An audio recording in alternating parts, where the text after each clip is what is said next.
Kahmi Maluku Utara kritik proyek jalan Trans Kieraha, Shirley Laos, baca FS baru dialog dengan saya. Gubernur Maluku Utara, Shirley Laos, menanggapi kritikan Korps Alumni HMI, Kahmi, Malut yang meminta Pemprov meninjau kembali rencana pembangunan jalan Trans Kieraha. Shirley menegaskan bahwa seluruh pihak harus membaca feasibility study, FS, terlebih dahulu sebelum mengkritisi proyek tersebut. Suruh mereka, Kahmi, baca FS dulu. Mereka sudah baca FS belum? Kalau sudah baca baru dialog dengan saya, tegas Shirley saat ditemui di Sofifi, Selasa, 25 November 2025. Menurutnya, FS merupakan dasar profesional dalam menentukan kelayakan pembangunan sehingga perdebatan seharusnya bertumpu pada data, bukan asumsi.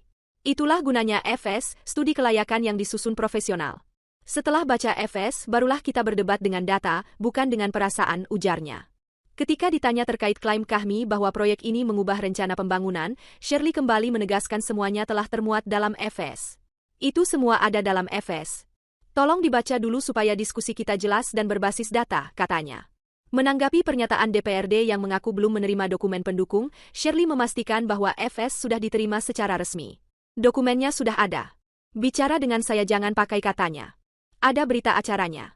Silakan cek ke PLT Sekwan DPRD karena FS sudah diserahkan, tegasnya. Shirley bahkan mengajak media untuk membaca FS sebelum melakukan wawancara lanjutan. Bagaimana kalau kalian, media, baca dulu FS baru tanya ke saya? Itu lebih adil. Saya sudah menyerahkan, tinggal lihat berita acaranya, tambahnya. Sebelumnya, Koordinator Presidium Kahmi Maluku Utara, Ishak Nasr, meminta Pemprov dan DPRD meninjau kembali kesepakatan terkait pembangunan jalan Trans Kieraha. Hal itu ia sampaikan usai rapat bersama DPRD di Sofifi, Senin, 24 November 2025.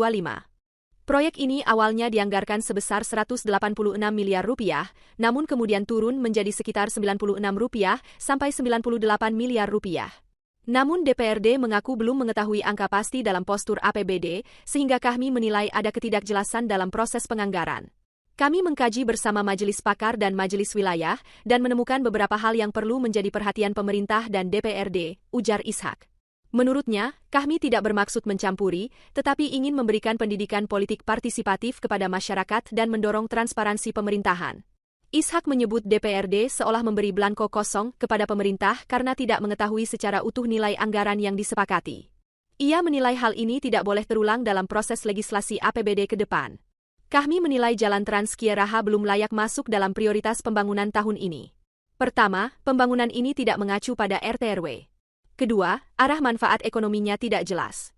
Jika untuk pertumbuhan ekonomi, sektor mana yang ingin didorong, kata Ishak. Ia mengungkapkan, Shirley Laos pernah menyampaikan